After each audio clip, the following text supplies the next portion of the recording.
Hello, everybody. Welcome to the first Faceless episode. If you are tuned into this episode, I appreciate you. You have a very special place in my heart. If you are new here, my name is Mpho, and I am very glad to have you. So, the Faceless episodes is something that I want to create in addition to the normal YouTube videos that we have here. And the idea is that I want to go deeper with people who require that depth. These episodes will be unscripted and I'll really be speaking from my heart and hopefully have these conversations come through and touch your heart as well. And it'll be topics that I feel are necessary. If not for you, for myself, it'll be things that I am struggling with or that I'm working through or that I have worked through that I want to bring to you guys, that I want to chat to you about. And so if you are here, I really appreciate you. And I hope you like the format of these episodes. I didn't want to call them a podcast because you will hear as we chat about what today's topic is, perfectionism. I don't have it perfect enough. It doesn't meet all the requirements. It doesn't tick all the boxes to be a podcast. And so we're just going to call them faceless episodes in addition to the normal YouTube videos or episodes that we have on the channel. And so thank you so much for joining us. And as I've already mentioned, today's topic will be on perfectionism and how to ditch it. Now, I personally identify as a perfectionist, aka procrastinator. If you ask people closest to me, they will also say probably the same thing, that I could be a little demanding. I expect a certain standard when it comes to maybe work and sometimes when it comes to life, and it is not healthy. And so today I wanted to talk about how I plan on relaxing in that bit and being less of a perfectionist. I will try be gentle with self during this episode, but at the same time, I am sort of called to call it what it is and give myself some tough love. And so if it comes across as harsh, it's not for you. It's for me. I need the harshness. I'm not trying to be harsh to you, okay? You and I are besties, but for the sake of my progress, for the sake of my life, and for the sake of what I'm trying to do with this episode for myself, I'm going to give myself tough love time and again. So let's get into it, shall we? I want us to start by understanding what I mean by perfectionism in the context that we're speaking about here. And, perfectionism, the way I am referring to it, is just this irrational belief that things must be perfect, that we must meet these extremely high standards in all aspects of our lives. So be it our careers, be it our relationships, be it, in a lot of things that we do. We're expecting this extremely high and almost unattainable, almost unrealistic standard. And in my thinking of how I relate to perfectionism and quality work, I have seen that it comes from a place of wanting not to fail. Maybe that's a bit kind. It comes from a place of being scared of failing. It comes from a fear of failure. And so I want to touch on a few things on today's episode. I want to touch on the impact of perfectionism on mental health. I want to talk about how you might identify whether you're a perfectionist or not, or at least how I've gone about that. And I also want to chat about how I'm making plans to deal with my perfectionism. So starting with the impact of perfectionism on our mental health. There's about 4 things that I have seen happen in my life as I approach life as this, need to be perfect, must be a certain quality, nitpicking and sort of pulling things apart and sort of labeling things as not being good enough. But before we get to the impact of perfectionism on our mental health, I want to speak a little bit about the fear of failure. And I want to do that through sharing a personal story with you. I was not aware that I don't like failing. I mean, I know a lot of us say that, but guys, I don't know if I still am. I was a straight A student all throughout primary, all throughout high school, maybe not so much university. And, I thought it is just what I do. I study and I get good grades and I come top of my class. It is just what I do. And then I got to varsity and I failed for the first time in my 3rd year. And that was the first time I experienced failing. And if you ask me, I handled it pretty well, or so I thought. And then years down the line, when I started working, I think I'd actually qualified as a CA. I was already doing my first year actually post articles, and I was working in the technical audit department at the audit firm that I was working at. And then I remember finding out that a client that I audited in my third year, so the year before, finding out that there had been an error in the financial statement, in like a note hadn't transferred correctly or something like that. And so when I learned that, I panicked. And in my panic, I picked up the phone, as I would like to believe anybody else would have done. I picked up the phone and I phoned the CFO. And I was like, hey, I was just speaking to this person and they say this is what has happened with the financials. And she was like, well, yes, dummy, because when you were taking up the financials, in version 15 or 16 of the financials, the accounts receivable note or whatever the note was, it didn't transfer correctly. The amount per the face of the financials does not tie to the note, to the amount as per the note. And obviously, I was like, oh, I am terrible. I did such a terrible job. And then I went to the bathroom to cry. Guys, I am at this point a qualified CA who is working in the audit technical, and they only take like 2 or 3 people. No, they took 3 of us. So they only took 3 people out of the whole group, right? I don't know if other people applied to go there, but I was there. I'm crying, sitting in the bathroom crying. And then I go back to my desk. And one of the associate directors noticed that something is wrong. Something is off. This girl doesn't look happy. And so she pulls me aside. She asks me what had happened. And then I explained how from version 15 to version 16, the note did not transfer correctly. Something happened. And she pauses. Obviously, she's probably like, this girl, why would this girl be crying over something that happened last year? But also she asks me, well, how did you know? And I tell her that I found out because the trainee who was taking the note this year basically just mentioned in passing, and then I may have called the CFO. It's like, well, first, you shouldn't have done that. But she also says back to me that I told her that I was on vision 15 of these financials, of taking financials. And not many people do that. And so she just reaffirmed that the fact that I was on version 15 of the financials may have something to do with perfectionism, but but at that point in time, it just proved how diligent and meticulous I was in my work and how I cared about my work. And so I didn't need to feel bad about that. That was the first thing. But then she also asked me, have you ever failed in your life? And I was like, have I ever failed? Of course I have. I repeated third year. And so she asks me how I dealt with repeating third year. And I tell her that, when I had to repeat third year, I actually took it pretty okay. I mean, I went from my commune, my room in Melville, all the way to UJ, and I cried. I mean, I did mention to her that I was crying all the way through to UJ. So let me just tell you guys what happened. I got my results as they show us, as the results show up on your computer. I got that version. But I needed to make sure, that the version that I got on my computer was the one that was actually correct, because how dare it said I failed. And so I left my room in Melville, locked my door, and made my way to campus. And I was crying.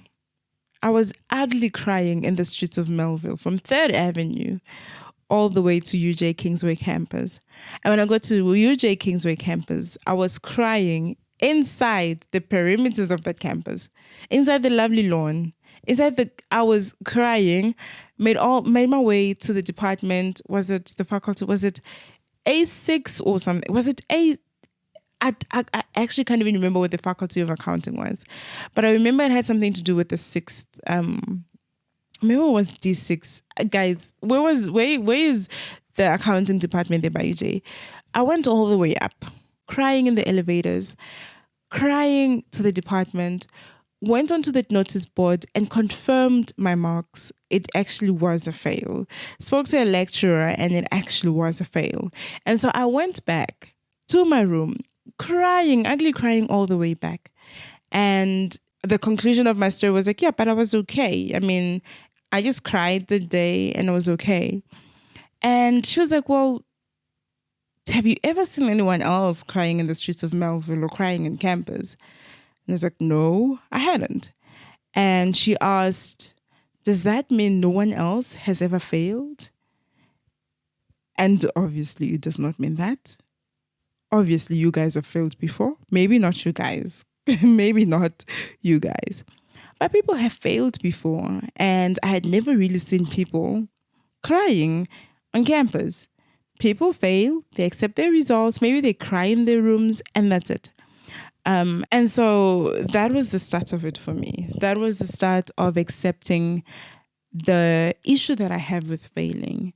And from there on, instead of wanting to do things perfectly every single time, I would also want to practice failure. And I'm still working on that even today. It's something that I haven't gotten quite right, but it's something that is important for me to just continue to practice and to continue to live with, because life is not all roses, and especially for us people who are used to getting good marks, and especially for us people who are used to getting permission, life isn't that, life is for us to live, to break boundaries. I mean, if you want to play it safe and you want to do things that have been done every single time before, then I guess this isn't the conversation for you. But if you are wanting to break boundaries, wanting to break barriers, wanting to pioneer, there's going to be a lot of firsts that you go through. There's going to be a lot of unwritten, uncharted territory that you have to go through. And there's going to be a lot of manual that you have to be the one writing. And for you to do that, you have to try things out. The things will work, but other times they won't. And when they don't work, you must be able to not beat yourself up, but to really get up and try again. And so you see why there's no space for perfectionism and all of that. Okay. I want to then touch on the impacts of perfectionism on our mental health. And the first one that I have seen in myself is just this obsessive need to be in control. Now, I don't have time now, so I haven't done it as greatly. But I remember when I started working and I had a budget for 5 years. Guys, I budgeted what I thought I was going to make as soon as I qualified as a CA. I budgeted what I thought I was going to... Back in 2015, I had a budget for this year. How crazy is that? And just how naive is that? I feel like my obsessiveness to be in control has done me great because I plan for things. I make sure that I am not in situations that will leave me and my family naked. But at the same time, I think it has limited just what I'm able to achieve, because I not only plan, but I feel like things must go according to that plan as it has been to the T. And that can be limiting. It also limits the hand of God because you want things to go as you have planned. You don't leave room for God. You don't leave room for surprises, be it negative or positive especially. And so the obsessive need to be in control, the obsessive need to think, the delusion to think I can have or create an itinerary for life has been a result of my perfectionism. And leading directly from that, or as a consequence of that, has been increased anxiety. I am unfortunately an anxious person. I believe, though, anxiety is not all bad. I'm also not a medical professional, so don't listen to me too much on that. But I honestly believe that anxiety signals many things to us, and I try to listen to them. But the other thing that it's signaling to me is that when I feel like I am not in control, when I feel like I am out of my depth, then I become anxious. And I think that could be limited if I loosened that control a little bit. I think that could be lessened if I understood that I could plan, but God still does what He wants to do. God still does what He believes is best. I could plan, but life will life. And in my planning, I need to make room for life. I need to make room for God. I need to make room for the reality that I am not in control all the time. I also have seen, though, with the need to control things, is that when you get the reality check that you are not in control, your confidence can decrease as a result. You feel less confident because you couldn't predict things as well as you thought you could. And that is not helpful at all, you know, because then it also could impact your happiness and it could just overall diminish your satisfaction with your life. And when you look at it, it's not because you don't have a good life. It's not because things are not okay. It's because they are not perfect. Perfect. And what is perfect? It's really a delusion. And so, for the sake of my own life and my own clarity and the help that I need from this session, I want to take us back to failure because 100% honesty with you and with myself is that the reason I'm obsessed with quality, the reason I'm obsessed with perfection is because I don't want to fail. And even as I say it out loud, I hear the insecurity that is layered with. But we're not going to turn this into a therapy session because you guys don't have the tissues and the resources to help me out with that. And so, moving right on, how might you identify whether you're a perfectionist?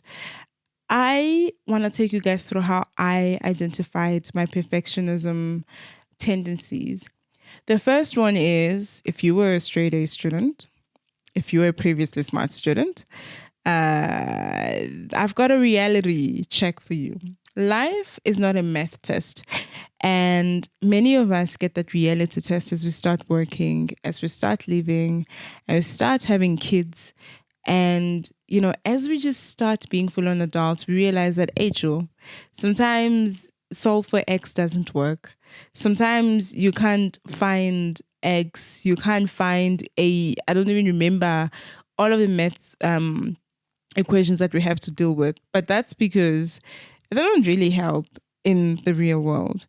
And so if you were one that passed in high school, I'm not saying you've got issues. I'm saying you may have issues. And so gather around. The other thing is when you're a planner, but not so much an actor, and this is really procrastination. When you overplan, when you overthink, but you never really get to taking action. I have a business plan from back in 2015. I have a deck from back in 2015. And I haven't necessarily acted on a lot of those things that I had in that plan or in those decks because the timing hasn't been perfect or I read otherwise. I've just been procrastinating and I've just been or just really said as it is, I've just been procrastinating or I haven't been brave enough or it could be a lot of things. But when you're a planner and not an actor, you could just have other issues outside of being a perfectionist or a procrastinator. But in my case, in addition to just the fear of, but what if it doesn't work out, is really that perfectionism. And then the other thing I've seen is in my self-comparison to other people, but not the healthy kind. I do personally think there is healthy comparison. The one that I am talking about now is not the healthy kind. What I'm talking about here is when you're comparing your day one to someone else's day 100.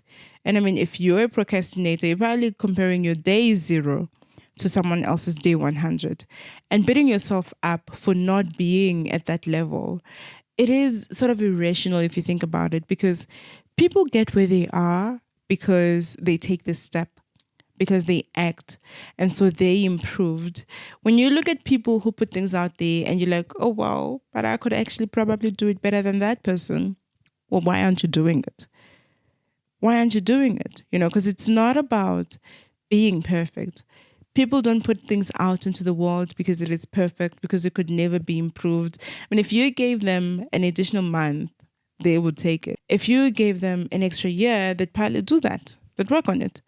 But, the idea is to put things out and get feedback and go back and make it better, make the next thing better. But those of us who obsess about how it isn't perfect yet, we just end up not acting, and that works against us. And so, how are we dealing with perfectionism, my dear friends? There's 3 things that I'll be doing.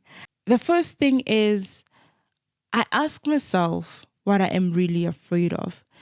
And if you think it is all BS, perfectionism is not about being scared of anything, I mean, it's okay. I think also what you're thinking is BS. But I really ask myself what I'm really afraid of. And in my case, the answer always comes to some sort of failure. I'm afraid that if I put this out and it isn't perfect, then it's gonna fail. It's gonna flop. And if then it flops, people at work are gonna be like, well, what was she thinking? People in the communities who, by the way, let's get to this thing with people will think things about us. Don't you think people have enough problems of their own?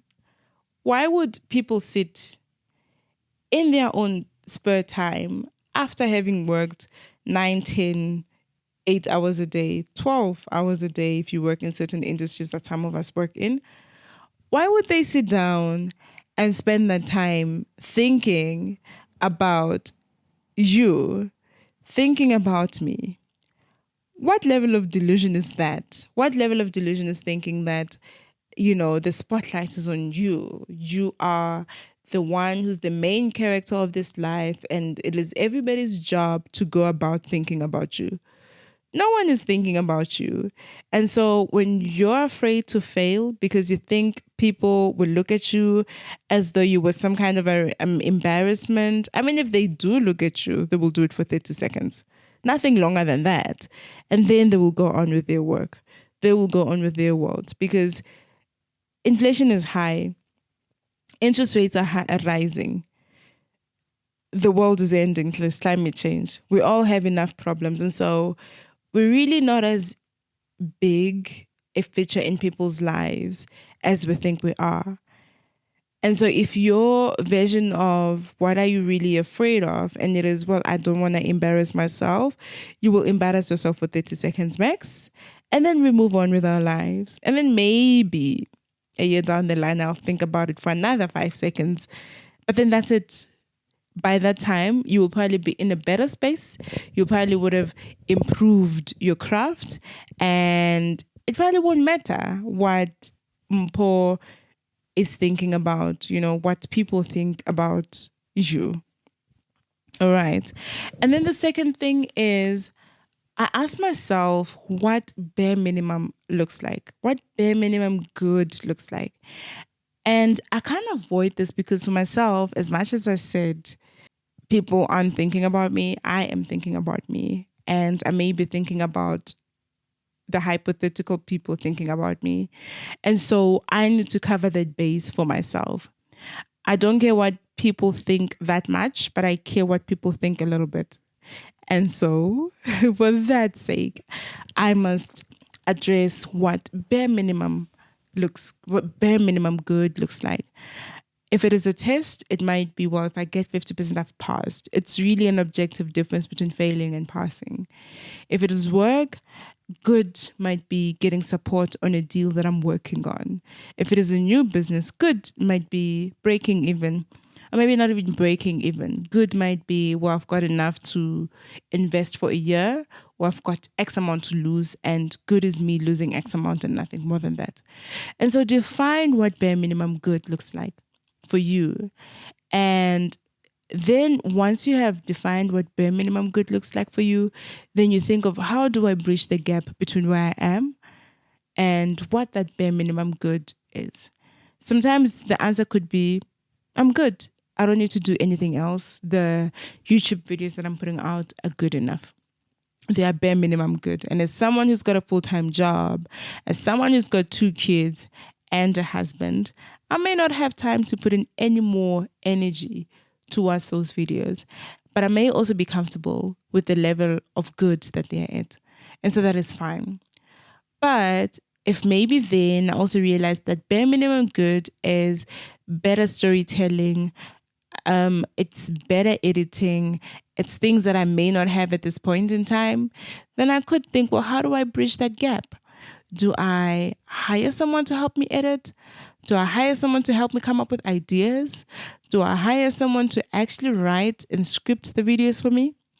That could be then how I bridge the gap between where I am and what that bare minimum good is. Not what perfect is. Not what excellent is good. I'm not going to say don't strive for excellence. But not to what perfect is, but to what good enough is. And I think practice just putting things that are not things that you're most proud of out there, especially in the beginning, especially when you don't have it in you to actually produce the product that you want, especially if you are just not capable of making the best YouTube videos because this is your 10th one. Make 50 first. I mean, even I consider myself to be at the very, very beginning of my YouTube career. I actually thought once I get to 1,000 subscribers, then I'll feel like, yes, now I know what I'm doing. But no, I realized that I still don't know what I'm doing. And I'm still finding myself, but I need to put it out there. And I can only improve from the last video that I made. I can only improve from this first episode that I am making now. But when I don't make anything, when I don't put out anything, there's nothing to improve on. There's nothing that's actually happening. I know I'm cycling back on this, but I think those of us who are perfectionists because we fear judgment are subscribing to the abantu bazothini syndrome. And I know many of us don't like thinking we are subscribing to that chat. Many of us don't like thinking that we really care what other people think of us, but we do. And that is the only reason. I'm not going to disclaim or disqualify this. The only reason. That is the reason that many of us want things to be perfect, because we care what other people think. We're not doing it for ourselves, because if we were doing it for ourselves, we would stop at excellent. We would stop at, this is good enough. And so let me put this out so that I can get better. And so I want to leave you guys with 3 thoughts. I hope you enjoyed this thing, first and foremost. The 3 thoughts that I want to leave you with is that when you're a perfectionist, you are essentially a control freak. You think you can control tomorrow by planning to the T, but, I've got news for you. Not that you need me to tell you this. You cannot. You've got no control over tomorrow. Life will life. God will be God. The earth will rotate the sun as it had planned. You are not in control. And so you might as well relax and let go of that desire to be in control. The second thing that I want to say is that perfectionism doesn't exist, but progress does. And so instead of aiming for perfection, aim for something better. Aim to move forward. Aim to get better. And that way, you will be more fulfilled and you will be more happier with the process. And lastly, failure is part of the learning process. It is part of being alive, and it can provide valuable opportunities for growth and development. So stop being afraid of failing. Approach your dreams heads on. Approach failure heads on. You may succeed or you may fail, but either way, you will be okay. I hope you found this useful. I certainly did because, like I said, this was for me. And if you made it here, I want to know, how are you planning on teaching perfectionism in your life? Let me know in the comment section below, and I will see you in the next Faceless episode. Love you. Bye.